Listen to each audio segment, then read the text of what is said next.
O Brasil está vivendo em plena democracia. Me engana que eu gosto. Morde aqui, ó, para ver se sai leite. Qual é a intenção disso, senhor presidente? Prender Jair Bolsonaro. Agora eu vou dar um aviso para os senhores. Me dirijo diretamente aos senhores, ao consórcio de capa preta. Ponha a mão em Bolsonaro. Prendam Bolsonaro. Façam isso. E vocês vão ver um país congelado, parado, sem ter espaço para uma viva alma no meio da rua, nas estradas, em qualquer lugar. Tenta a sorte. Põe a mão em Bolsonaro. Põe a mão. Aí eu quero ver, senhor presidente Vanderlan, o seu Goiás. E se eu te dissesse que o Brasil pode enfrentar uma crise sem precedentes caso medidas extremas sejam tomadas contra o ex-presidente Jair Bolsonaro? Isso mesmo, e não é exagero. Foi exatamente esse tom de alerta adotado pelo senador Magno Malta em um discurso contundente, que acabou trazendo para nós toda a realidade necessária. Hoje você vai entender por que esse pronunciamento está repercutindo tanto na mídia. O senador fez duras críticas à decisão do STF e levantou questões importantes sobre o equilíbrio entre os poderes e a liberdade política no país. Durante a sua fala, Magno Malta questionou o que chamou de ações seletivas dentro do sistema de justiça, porque, segundo ele, há um risco crescente de politização dos processos e isso pode comprometer a confiança da população nas instituições. O senador também mencionou a forte mobilização popular em torno do ex-presidente, afirmando que o país poderia enfrentar a instabilidade social caso medidas mais duras sejam adotadas contra figuras da oposição. Estamos vivendo um momento delicado para a democracia brasileira. É hora de refletir como preservar o equilíbrio entre justiça, liberdade e responsabilidade, não é verdade? Se você também acha importante discutir essas questões com seriedade, já deixa o seu like, comenta a sua opinião aqui embaixo e se inscreva no canal. Quanto mais pessoas participarem desse debate, melhor para o Brasil. Põe a mão. Aí eu quero ver, senhor presidente Vanderlan, o seu Goiás. Ninguém vai andar na rua. Toca nele. Toca nele. Tenta a sorte, Alexandre. Porque o azar você já tem. Como é que foi o processo eleitoral?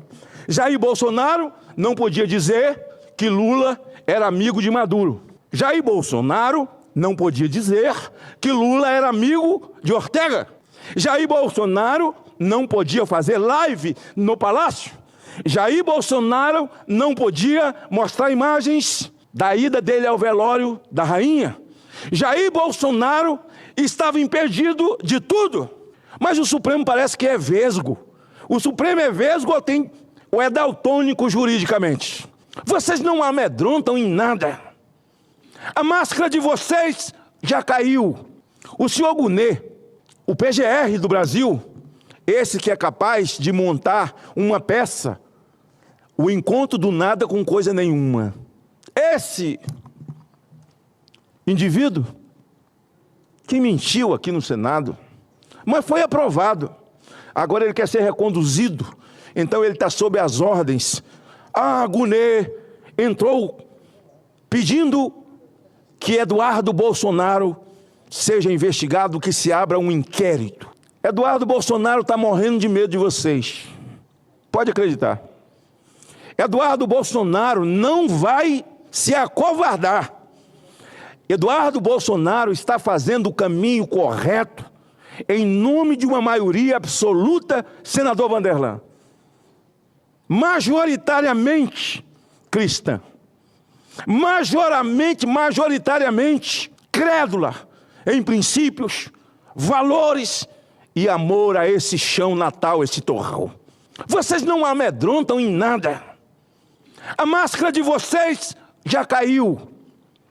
E agora, quando os Estados Unidos revela em que o processo eleitoral brasileiro recebeu do governo Biden o presidente do Supremo, o senhor Alexandre de Moraes, ele dá uma entrevista, o senhor Barroso, esqueci, o advogado de César de Batiste, esse terrorista, e esse homem tem uma capacidade, Barroso, que ele provou, diz que olhando nos olhos de César de Batiste, que ele era um homem de bem, um homem honesto, e convenceu o Supremo. O Supremo, então, disse que ele não era terrorista, ele era um homem de bem.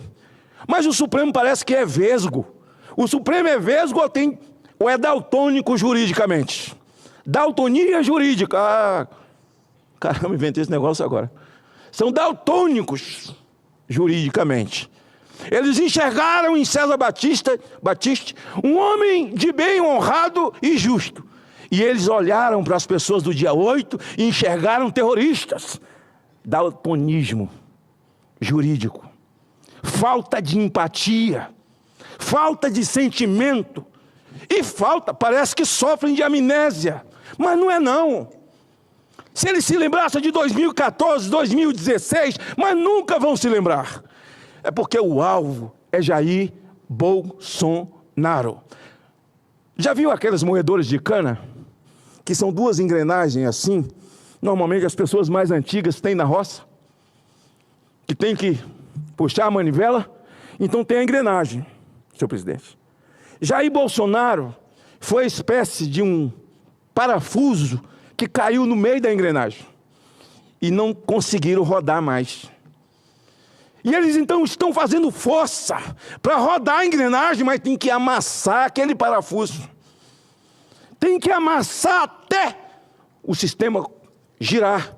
Agora, se o sistema conseguir girar numa rotação mais alta do que ele está girando, com tanta corrupção, com tanta indignidade. Veja, eles não se julgam impedidos, por exemplo, de julgar um processo que venha do escritório de uma mulher deles, de um parente deles, de um consanguíneo. Foi nós que votamos isso aqui? Não.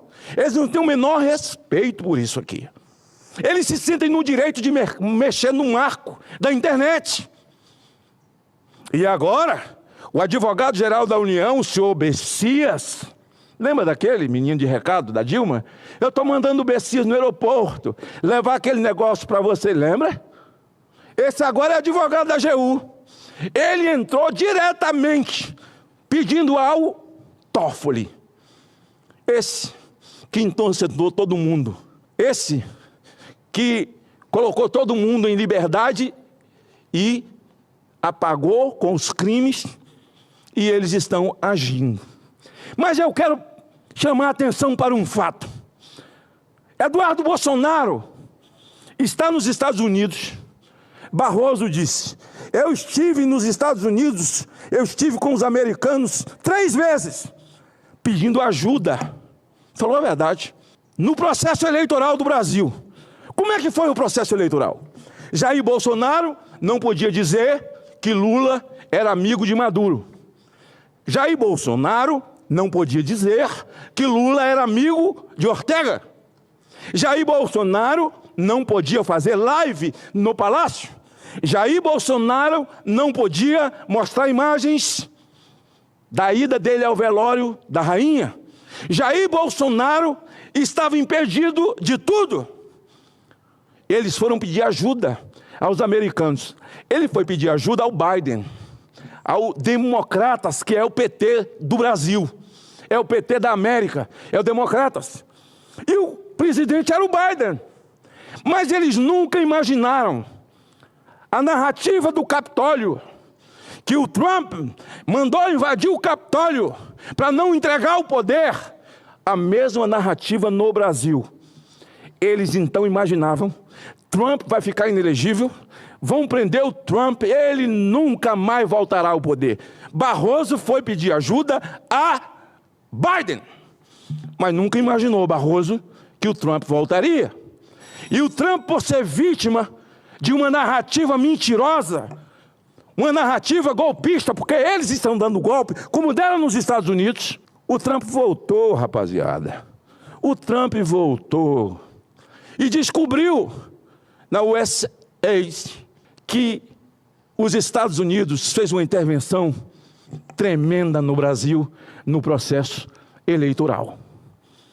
Pois bem, se Barroso foi pedir ajuda como presidente do TSE, por que Eduardo Bolsonaro, um parlamentar brasileiro, não pode ir à América pedir ajuda? Porque nós estamos vivendo debaixo de uma ditadura. Não pode, Porque o que Eduardo está dizendo não é verdade. O Brasil está vivendo em plena democracia. Me engana que eu gosto. Morde aqui, ó, para ver se sai leite. Eduardo Bolsonaro está fazendo fake news. Então Alexandre de Moraes abre um inquérito contra Eduardo Bolsonaro. Ele não vai arredar o pé. Agora convocou o pai para depor sobre o sustento de Eduardo Bolsonaro. Foi intimado Jair Bolsonaro, porque o filho está nos Estados Unidos. Qual é a intenção disso, senhor presidente? Prender Jair Bolsonaro. Agora eu vou dar um aviso para os senhores. Me dirijo diretamente aos senhores, ao consórcio de capa preta. Ponha a mão em Bolsonaro. Prendam Bolsonaro. Façam isso. E vocês vão ver um país congelado, parado, sem ter espaço para uma viva alma no meio da rua, nas estradas, em qualquer lugar. Eles vão dizer que esse discurso meu é discurso de ódio. Agora eu estou aqui no meu telefone, discurso da caravana que fez eventos, Lula livre por toda a Europa, e onde eles puderam ir, pedindo ajuda, porque Lula era preso político. Eu tenho todos os vídeos de todos eles que foram. Então Lula preso, eles viajaram. Eles foram à ONU. Eles foram à OEA. Eles buscaram. Eu estava vendo aqui o último agora do Boulos, que estava num grande congresso em Portugal. E eles tinham ido em caravana para denunciar a ditadura no Brasil, para poder restabelecer a democracia, porque Lula estava preso, porque Lula é um democrata. Me engana que eu gosto. Eu adoro ser enganado. Agora, Eduardo Bolsonaro não pode abrir o inquérito. Tenta a sorte. Estou me dirigindo aos senhores do consórcio. Tenta a sorte, porque o azar vocês já têm. Tenta a sorte. Põe a mão em Bolsonaro. Põe a mão. Aí eu quero ver, senhor presidente Vanderlan, o seu Goiás, ninguém vai andar na rua. Toca nele. Toca nele. Tenta a sorte, Alexandre, porque o azar você já tem. Tenta. Agora, Trump está reagindo contra uma ditadura. Um país destruído economicamente. Você está me ouvindo? Você que toma café, que compra no supermercado, você que compra carne, cadê a picanha? Cadê a cartela de ovos?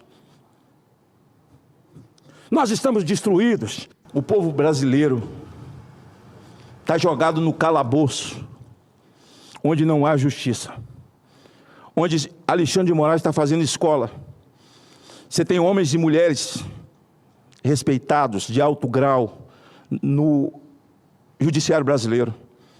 Juízes de primeira instância, desembargadores federais, gente honrada, honesta, que estão com medo de dar decisão, com medo do que vão fazer com ele, a perseguição que vai se estabelecer em cima dele. Eles implantaram um medo, um pânico no povo brasileiro.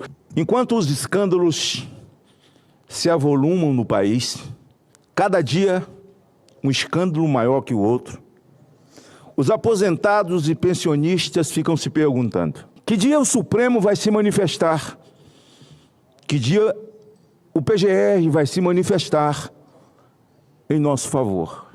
Os aposentados, os pensionistas, viúvas, órfãos, pessoas que gastaram a sua vida e o seu suor, tendo desconto nos seus salários, para ter uma aposentadoria, ter pelo menos qualidade de vida na terceira etapa da sua vida. Mas a descoberta está diante dos nossos olhos, o rombo, bilionário, assalto, bandido, criminoso, e eles estão esperando o Alexandre de Moraes dar 48 horas para o Lupe se explicar. Os aposentados estão esperando que o novo ministro receba essa ordem. E estão esperando também que o PGR, o senhor Gunê, que faz parte do time, que faz parte da cooperativa, que comanda e desmanda esse país, se manifeste. Mas muito pelo contrário, eles não estão preocupados com os aposentados. Os aposentados estão perguntando quando será a CPMI. Senhores senadores, que dia será? Mas será? Tem senador aposentado, também surrupiado, mas a movimentação, o sentimento, parece que a empatia não convive com o cidadão, com o povo tão sofrido. Nesse momento, a nação brasileira espera em que as duas casas que hoje, elas já não existem, elas são puxadinhos de fato do Senado da República, eles estão preocupados em prender Eduardo Bolsonaro. Se você também acha importante discutir essas questões com seriedade, já deixa o seu like, comenta a sua opinião aqui embaixo e se inscreva no canal. Quanto mais pessoas participarem desse debate, melhor para o Brasil. E até mesmo no próximo vídeo vamos mostrar novas falas que ajudam a entender o que realmente está em jogo nos bastidores do poder. Fica com a gente, a informação é o primeiro passo para a mudança.